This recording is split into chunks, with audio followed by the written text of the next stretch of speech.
प्यारे बच्चों नमस्कार। मैं हूं रोशन और आप देख रहे हैं टीएमआर संस्कृति विद्यापीठ। आज की इस क्लास में हम लोग संसाधन जो चैप्टर 1 ज्योग्राफी का है हमको पढ़ना है। इसमें संसाधन क्या होते हैं, इसे कितने भागों में वर्गीकृत किया गया है, इस वीडियो में हम इसका डिस्कस करेंगे और इसके अंत में माइंड मैपिंग के जरिए हम आसानी से इसको सीखने का प्रयास करेंगे। तो आइए इसको शुरू करते हैं। क्वेश्चन है कि संसाधन क्या होता है और इसे कितने भागों में वर्गीकृत किया गया है यानी बांटा गया है। तो संसाधन जितने भी हमारे आसपास में पाई जाती है यानी पर्यावरण में पाए जाने वाली वे सभी वस्तुएं, ठीक है, जो मानवीय आवश्यकता को पूरा करती है।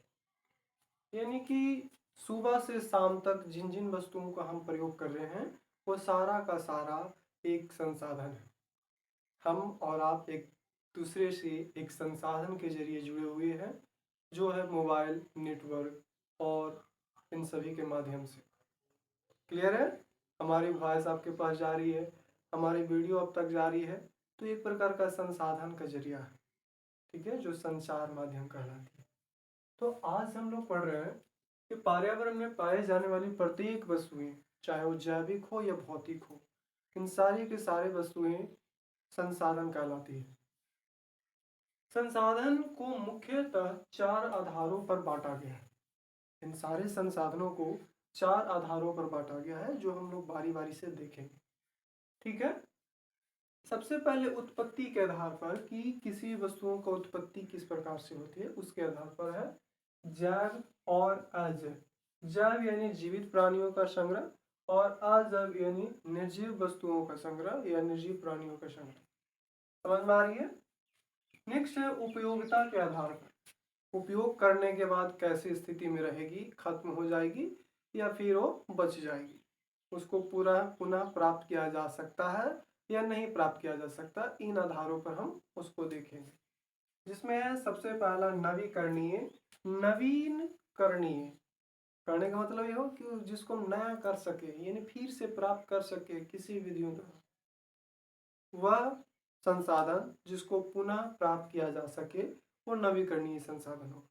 हम लोग इस सभी का भी ओवरव्यू देख रहे हैं, इसके बाद बारी बारी से एक को हम लोग डिस्कस करेंगे। अनवीकरणीय संसाधन वैसा संसाधन जो एक बार उपयोग में आने के बाद उसको दोबारा उपयोग में नहीं लाया जा सकता है, तो ऐसे संसाधनों को हम अनवीकरणीय संसाधन कहते हैं। सपोज एग्जांपल हम लोग लेते हैं कोयला, पेट्रोलियम। अगर ऐसा रहता है कि ये अनवीकरणीय संसाधन नहीं होती तो पेट्रोलियम एक बार गाड़ी में डाल लेते हैं, बस फूड़ फूड़ करते रहते। समझ रहे?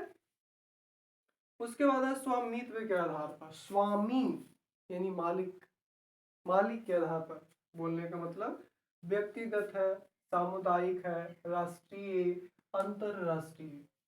व्यक्तिगत संसाधन में जिसका मालिक कोई एक खास व्यक्ति हो और उन संपत्ति का उपयोग वो अपने लिए करता है। सामुदायिक संसाधन में मालिक भले सरकार हो पर वो जनता के हित के लिए उसका प्रयोग कर सकता है। राष्ट्रीय संसाधन किसी देश के लिए और अंतरराष्ट्रीय संसाधन इन सभी पर अंतरराष्ट्रीय संस्थाओं का निगरानी रहता है और उन्हीं के बदले वो किसी भी सरकार को दे सकते हैं या फिर वो अंतरराष्ट्रीय संस्था डिसाइड करती है। नेक्स्ट है विकास की स्थिति के आधार पर कि वो किस प्रकार से उसको यूज किया जा सकता है, विकसित करके किया जा सकता है या संभावना है या पूरी तरीके से पहले से विकसित है, तो इन सभी को देखेंगे। पहला संभाव्य संसाधन, इसका मतलब है उसकी केवल और केवल संभावना होती है कि हम उसको उपयोग में ला सकते हैं अगर उसकी तकनीकी क्षमता बढ़ा दी जाए तो। नेक्स्ट है विकसित संसाधन जिसका उपयोग पहले से किया जा सकता है। भंडार ठीक वैसा ही है जो संभाव्य संसाधन है, ठीक है, इसको भंडार के रूप में रखा गया है लेकिन उसका यूज नहीं हो पाया है। संचित कुछ संसाधन ये भी वैसा ही है कि भविष्य में इसकी पूंजी है, भविष्य की पूंजी संचित कोष के रूप में इसको जमा किया हुआ रखा हुआ है। तो आप लोग इसको नोट करिए, उसके बाद हम लोग माइंड मैपिंग के जरिए इसको देखेंगे कि किस प्रकार से हम इसको याद कर सकते हैं।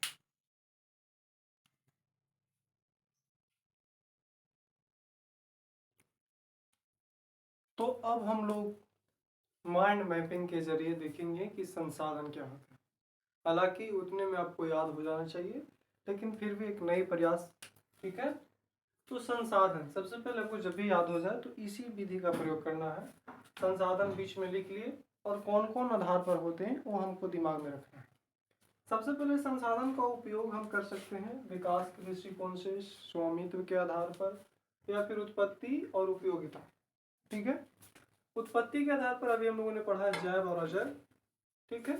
उसी प्रकार से संसाधन उपयोगिता के आधार पर, इन उपयोग के आधार पर नवीकरणीय और अनवीकरणीय के रूप में मिलेंगे। उसके बाद विकास की स्थिति के अनुसार संभाव्य, विकसित, भंडार और संचित कोश, इन चारों संसाधन के बारे में हम लोग आगे की क्लास में पढ़ते जाएंगे। उसके बाद है स्वामित्व के आधार पर, जो हमने बता चुका है। स्वामित्व का मतलब स्वामी कौन, मतलब मालिक कौन।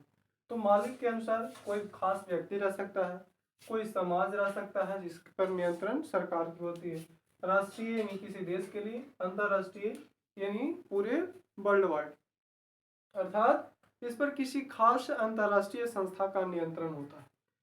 उसके बाद हम लोग विकास की स्थिति पर भी देख चुके हैं। तो इस प्रकार से हम माइंड मैपिंग के जरिए भी आसानी से संसाधन को याद कर सकते हैं। आशा है कि आपको समझ में आ रही होगी। समझ में आए तभी दोस्तों के साथ शेयर और सब्सक्राइब करें। देखते रहें, सीखते रहें, समझते रहें। जय हिंद, जय भारत।